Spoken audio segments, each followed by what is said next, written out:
For over 4 decades, the Gilroy Garlic Festival had been a symbol of local pride and national charm. Taking place each summer in Gilroy, California, a city of roughly 58,000 people, this event brought together residents, visitors, farmers, chefs, musicians, and artists. It celebrated not just garlic but the very essence of community, generosity, and joy. Held at Christmas Hill Park, the festival spanned a sprawling green space along Uvis Creek, featuring multiple stages, food booths, art pavilions, and a dedicated children's zone. The festival drew not only local families but also people from across the state and even the country. The scent of sizzling garlic fries, the vibrant sounds of salsa and country music, and the smiling faces of volunteers in bright shirts made it a hallmark of Gilroy's identity. For many residents, it wasn't just an event, it was a tradition passed down through generations. The 2019 festival was no different in intent but would ultimately be tragically different in outcome. July 28 marked the final day of the event, a Sunday. Families came in early, vendors prepared to sell their final stock, and performers readied for their closing sets. The festive energy, filled with laughter and garlic-infused aromas, masked the presence of a quiet predator planning his final horrific act. Chapter 1: The Making of a Killer. Santino William Legan was born in 2000 into a family that seemed destined for success. His lineage included educators, legal professionals, and athletes. Raised in a mixed-ethnic household, his father of Italian descent and his mother of Iranian heritage, Santino was surrounded by intellectual influence. His grandfather, Judge John Legan, had served on the Superior Court in Santa Clara County, and his older brother, Rosino, was a successful amateur boxer and author. But Santino was different. From an early age he appeared introspective, solitary, and increasingly disillusioned with the world around him. Those who attended Gilroy High School with him recalled a bright but aloof student. He excelled in academics, particularly in history and literature, but lacked deep social connections. Some recalled his obsession with dystopian themes and his fascination with violent revolutions. He reportedly felt alienated both from his peers and his surroundings. Some who knew him suggested he harbored resentment toward multiculturalism and modern society's values. At times he shared cryptic ideas about societal decay and the need to reclaim control through strife. After graduating, Santino briefly attended college but dropped out.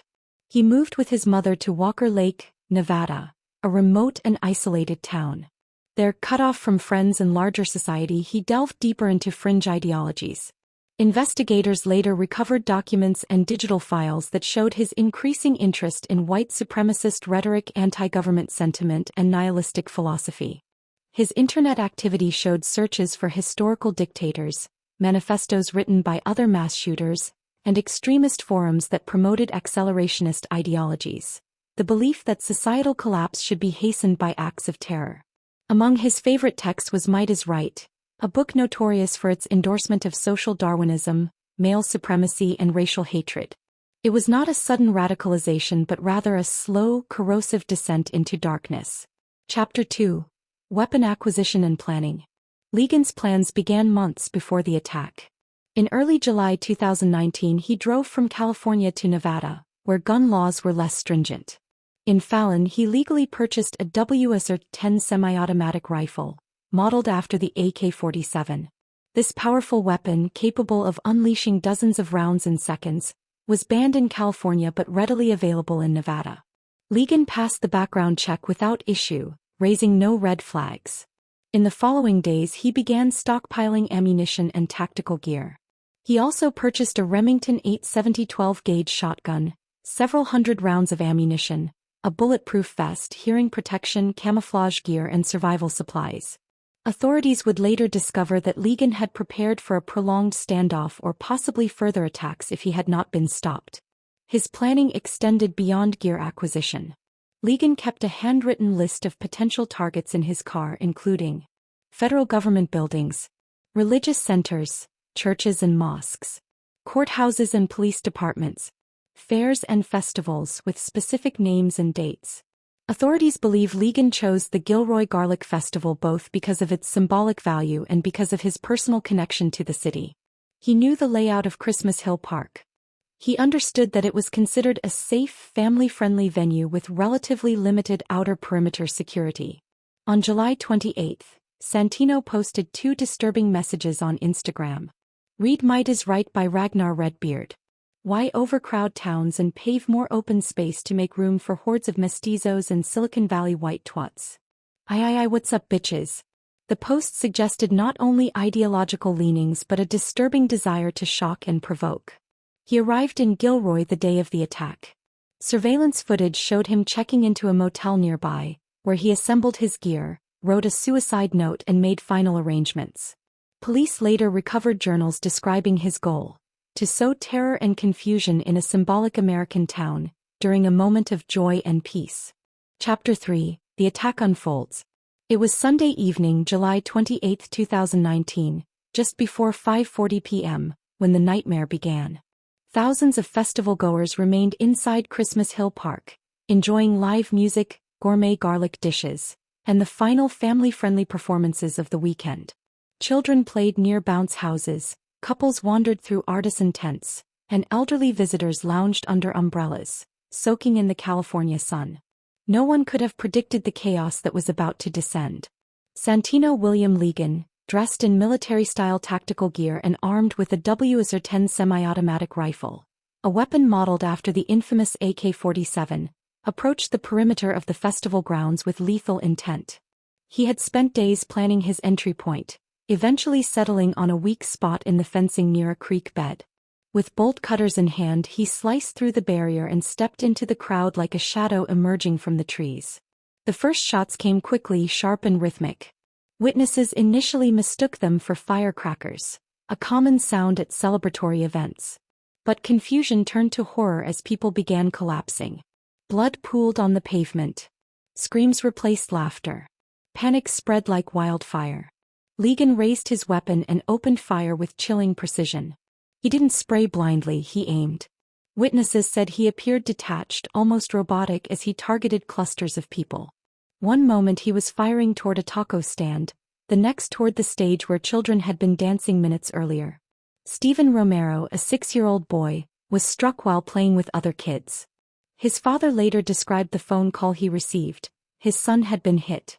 Despite frantic CPR and emergency aid, Stephen died at the scene. His mother and grandmother were also wounded.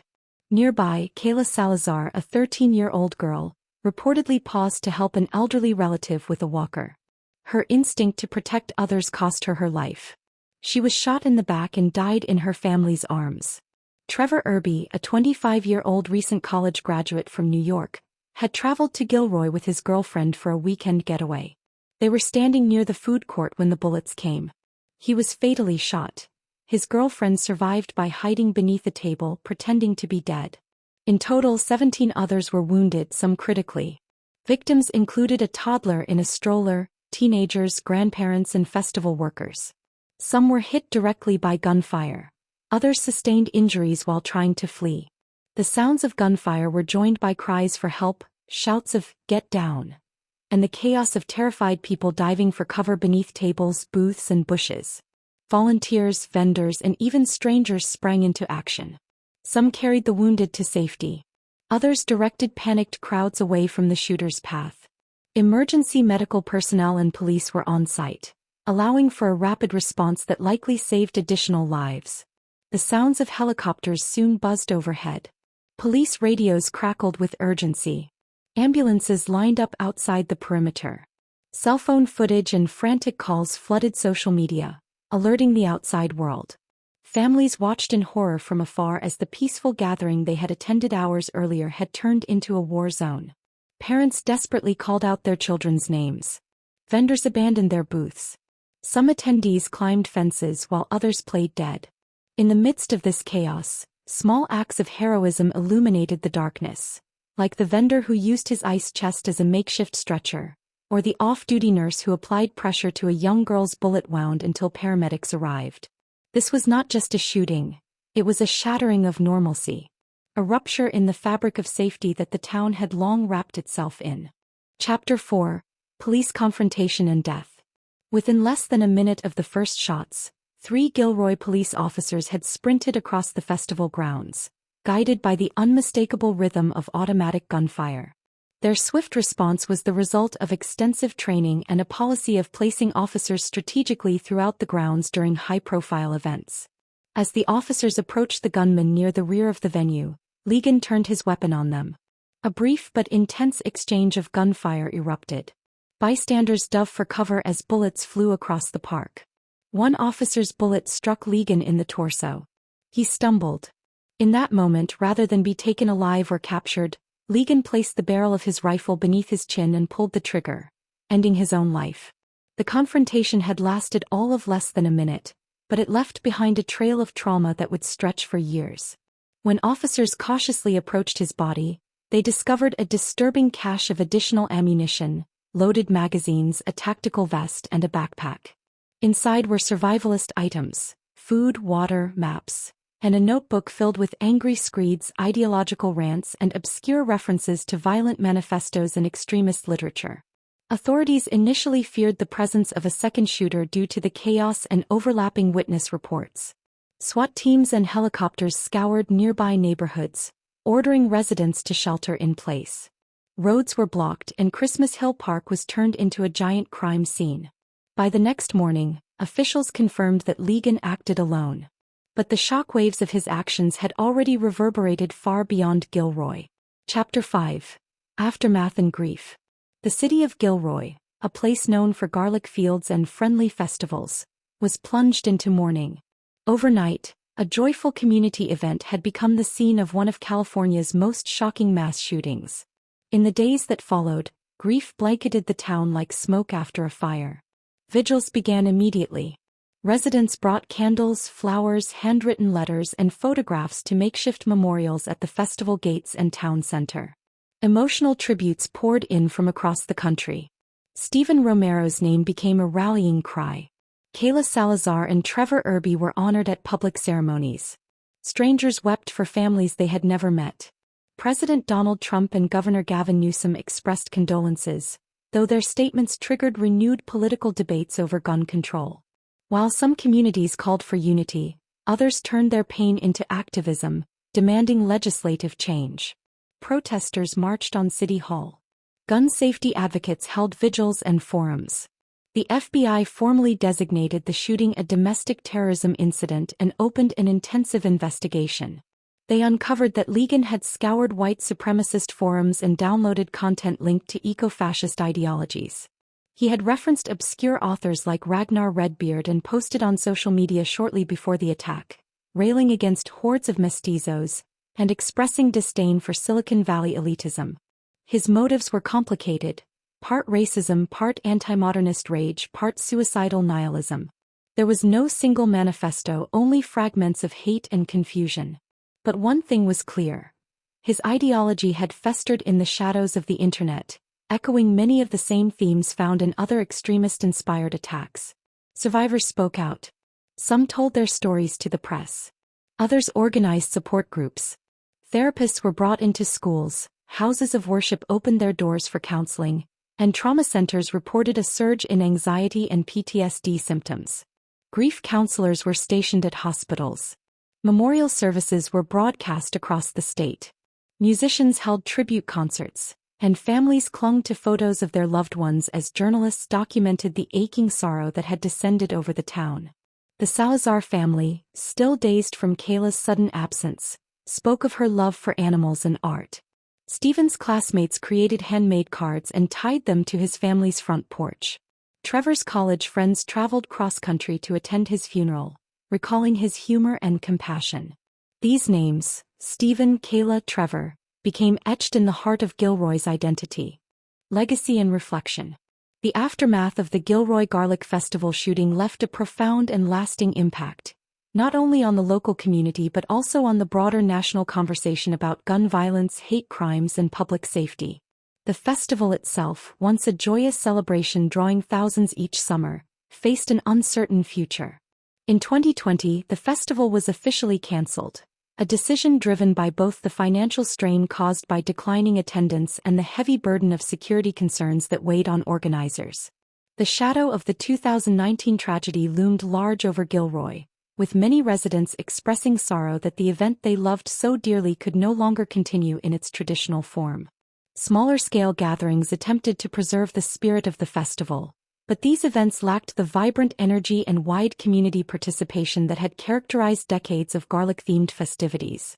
Yet the shooting's legacy was not defined solely by loss. From the ashes of this tragedy, a remarkable resilience began to grow.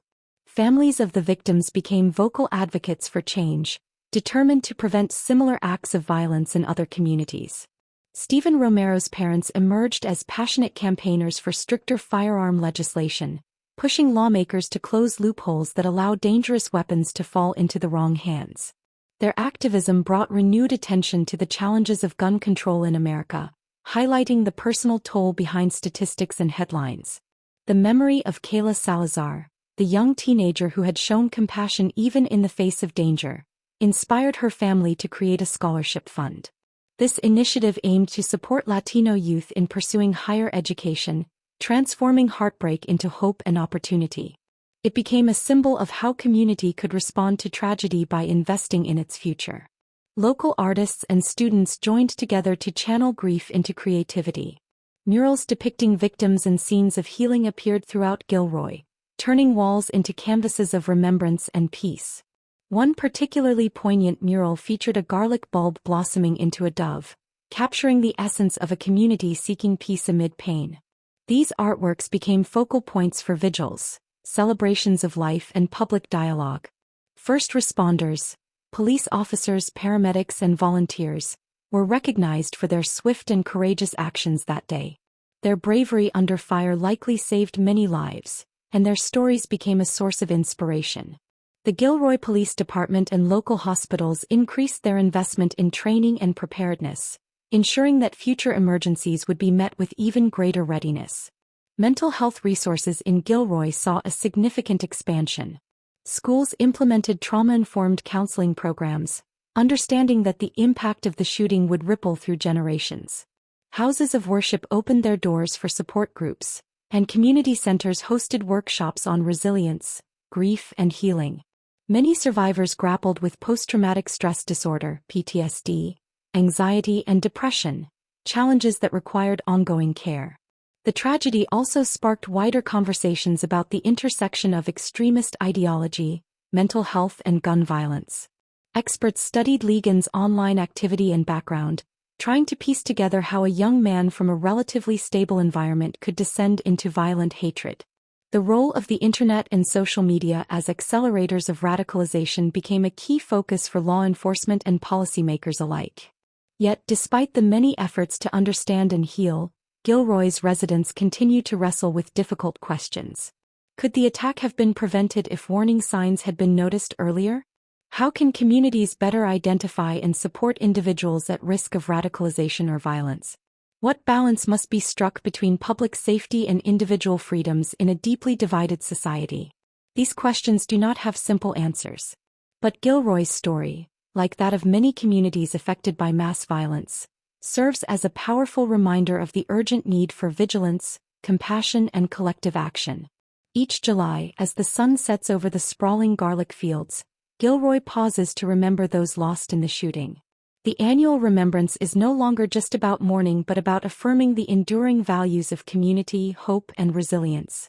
The scent of garlic, once synonymous with celebration and joy, now carries the weight of memory, a fragrant testament to lives interrupted and the spirit that refuses to be broken. In the end, Gilroy's legacy is one of transformation. From unspeakable tragedy, the community has found new purpose: to honor its victims by building a safer, more understanding, and more connected future.